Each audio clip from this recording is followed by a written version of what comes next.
August 19th, 1976, 2:11 a.m. The rain had stopped, but the street still shined like it was hiding something. Nicky Barnes stepped out of La Serena on Columbus Avenue with no coat and no entourage, which was the point. Powerful men walked with noise. Dangerous men walked with quiet. A sedan eased up too slow to be normal. Then another stopped half a car length behind it, and a third held the corner like a lid. 5 NYPD officers appeared from angles that felt rehearsed, closing the space with polite efficiency. No sirens, no radios, no bright flashlights. The leader, a thick-necked sergeant with tired eyes, said, "Mr. Barnes, you're coming with us." He didn't reach for cuffs. He reached for certainty. "No phone call," he added. "No lawyer. Just a ride." Nicky's gaze moved across their faces like he was counting change.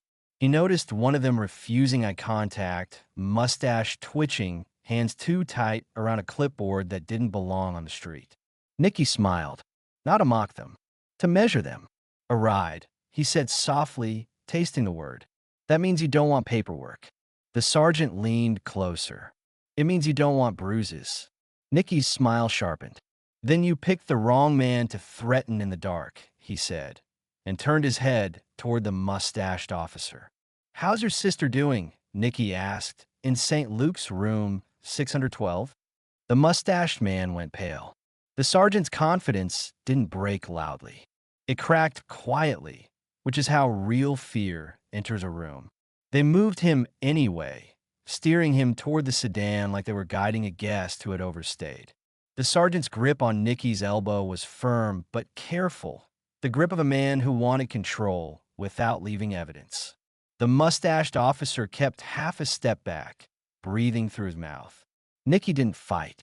Fighting was for men who needed to prove something. Nicky only watched because watching turned people into predictable machines. Inside the car, the sergeant drove with the radio off, choosing side streets where cameras slept and witnesses didn't linger. "You think you're clever," the sergeant said. Nicky looked out at wet storefronts and closed gates. "I think you're rushed," he replied. The sergeant's jaw tightened. "This is bigger than you." Nicky nodded once, like he agreed. Then he said the one sentence that made the other four shift in their seats. "If this was the city," Nicky said, "you'd have a warrant. If this was the department, you'd have a supervisor. So who is it really?" Silence answered first. The mustached officer swallowed. Nicky turned slightly toward him, voice low, almost kind. "How much is the bill?" he asked. "After insurance fails you?" The mustached man snapped. "Shut up," but it came out weak. Nicky leaned back. "I'm not talking to you," he said. "I'm talking to whoever bought you." The sergeant hit a red light and stared hard at Nicky. "You don't know what you're in," he hissed. Nicky smiled again, smaller now. "I know exactly," he said. "You're not arresting me. You're testing whether I can be owned."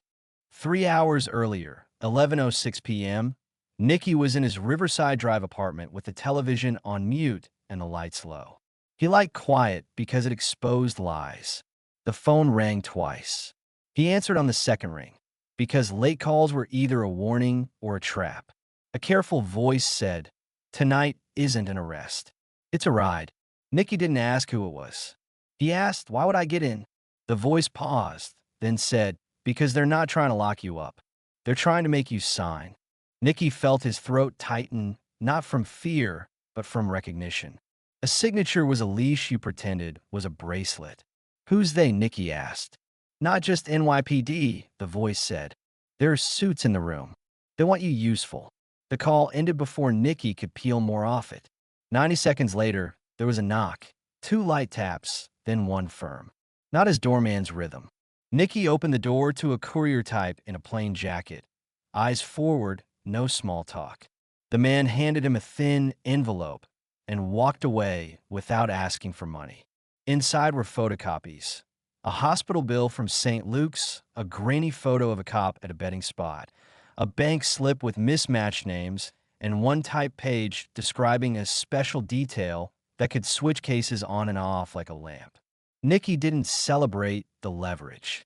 He stared at it and thought, "Someone wants me to think I'm protected, and that means someone else wants me confident enough to step into the street.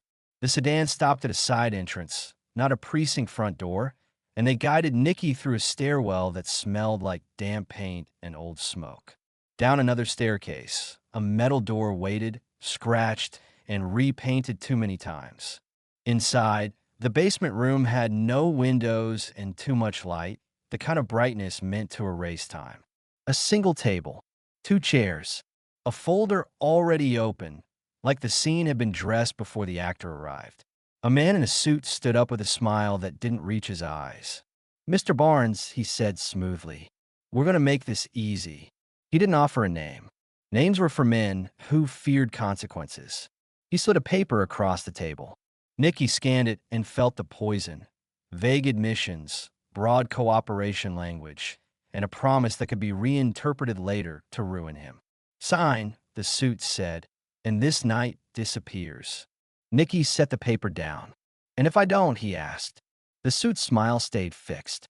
"Then you vanish for 48 hours," he said. "No calls. No visites. We shake your crew. We let the street think you're weak. Someone panics. Someone talks. Somebody gets hurt. Not by us. By your world." The sergeant leaned in, enjoying the image. Nicky asked for a pen. The suit relaxed a fraction, like he heard surrender. Nicky took the pen, flipped the page, and wrote one name on the back. The suit's throat jumped. The sergeant's eyes narrowed. Nicky didn't gloat. He only said, "You brought me into a room with no windows and forgot I live in a city that leaks." The suit's voice sharpened. "Where did you get that name?" he demanded. Nicky shrugged like it was weather.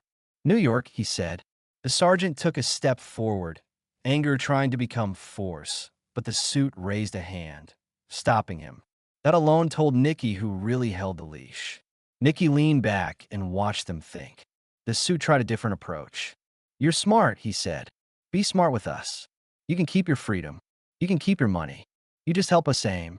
Nicky smiled, but this time it was colder. "You want me to point," he said. "And if I point, I become disposable." The sergeant snapped. "You're disposable anyway." Nicky turned his head toward the mustached officer and spoke softly. "Room 612, he repeated. The mustached man flinched, so hard it looked painful. The suit noticed. That was Nicky's next twist. He wasn't just threatening the cops.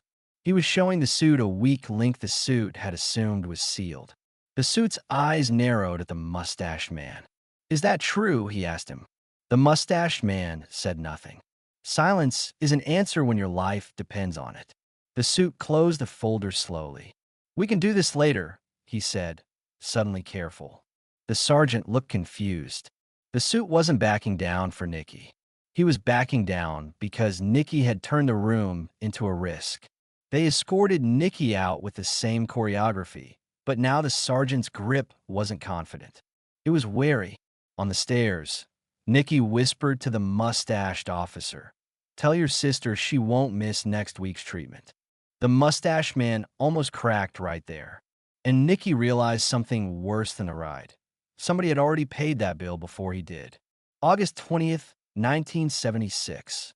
10:38 a.m. Nicky stood on the courthouse steps downtown in a clean suit and dark sunglasses.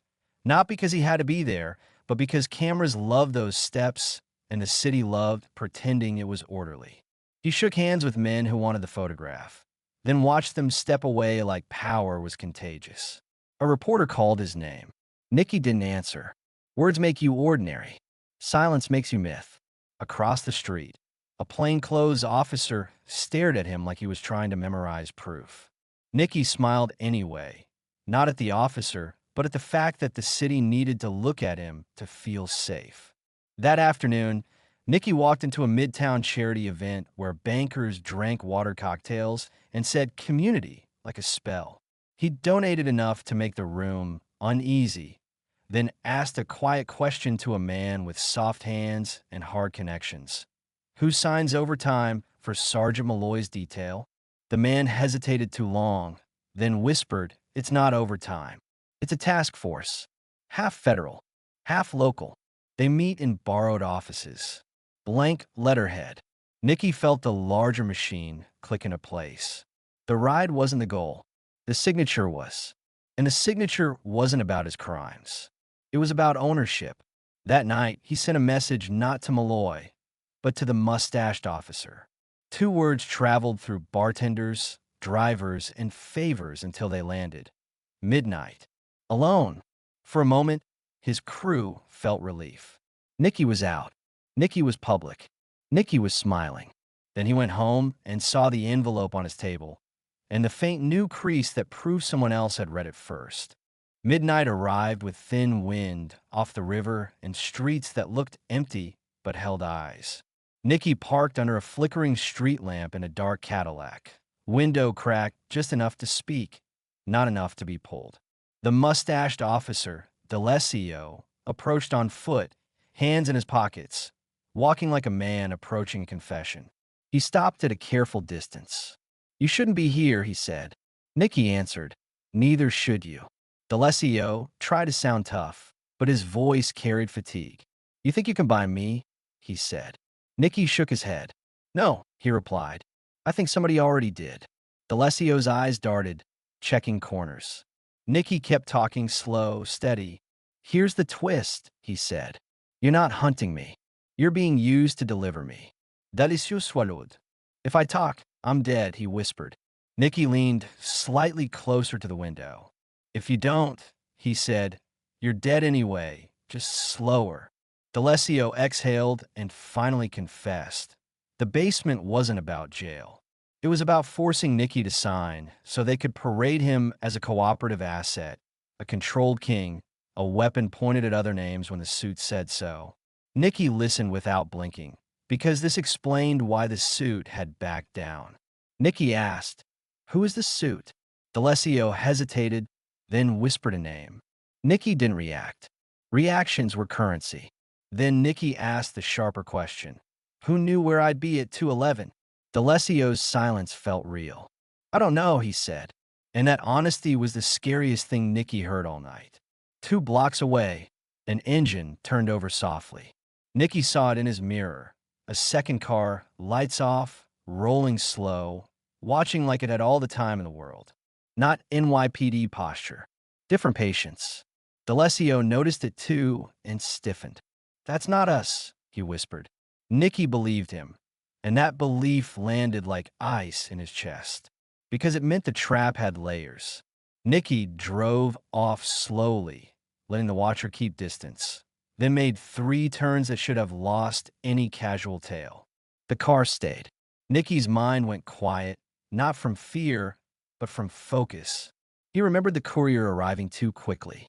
He remembered the envelope having a crease that wasn't his. He remembered the suit's eyes flicking to D'Alessio like he was checking a lock. The next twist hit Nicky hard. The envelope might not have been a gift. It might have been bait. If the task force wanted him to feel confident enough to refuse signing, they needed him to believe he had leverage. And if the leverage was planted, then the only real leverage they needed was time. Nicky pulled into a lit gas station, not to buy gas, but to buy witnesses. The tail car didn't pull in. It stopped across the street, engine running, driver hidden. That told Nicky this wasn't about arrest. It was about pressure. A man who wants to kill you closes distance. A man who wants you nervous keeps it. Nicky left the station and drove home, but he didn't park in front. He looped the block, watched windows, watched shadows, and saw nothing, which meant there was something. When he finally entered his building, he nodded at the doorman like it was a normal night. The doorman smiled back too quickly. Another tiny crack. Another receipt. 1:47 a.m. Nicky opened his apartment door and felt it instantly. The air was wrong, like someone had been inside and politely reset the room. The remote sat at a different angle. A glass in the sink carried a faint lipstick mark that didn't belong. Nicky walked straight to the table where the envelope had been. It was still there. That was the cruelty. The intruder wanted him to know it could be touched and left behind. Nicky opened it under the lamp and checked every page. Photo, bill, bank slip, typed sheet, all present. Then he saw the thumb smear near the corner, faint but real. Someone had held his ace. He lifted the phone receiver. A soft click answered, the sound of an extra ear living on the line. He set it down without dialing. The buzzer sounded once downstairs, not the doorman's, but a private code. Nicky stared at the door, breathing slow. The intercom crackled. A familiar voice from his own circle said, "You up, boss? We gotta talk." Too casual, too timed. Nicky looked at himself in the hallway mirror and watched his face change. The cops were a frame. The suits were the machine. But the machine needed a hand close enough to touch his table and press his buzzer. Nicky slid the envelope into his inside pocket, not to save paper, but to save the story those papers could become. He turned off the lamp and let the apartment fall into shadow. Then he opened the door and stepped into the hallway under buzzing fluorescent light that felt like an interrogation that never ends. He didn't take the elevator. He took the stairs, because stairs keep you awake. Halfway down, he stopped, listening. Nothing. No footsteps. No breathing. Silence so clean it sounded staged. Nicky smiled once, thin and humorless, because he understood the new rule. The next man he faced wouldn't be wearing a badge. He'd be wearing loyalty.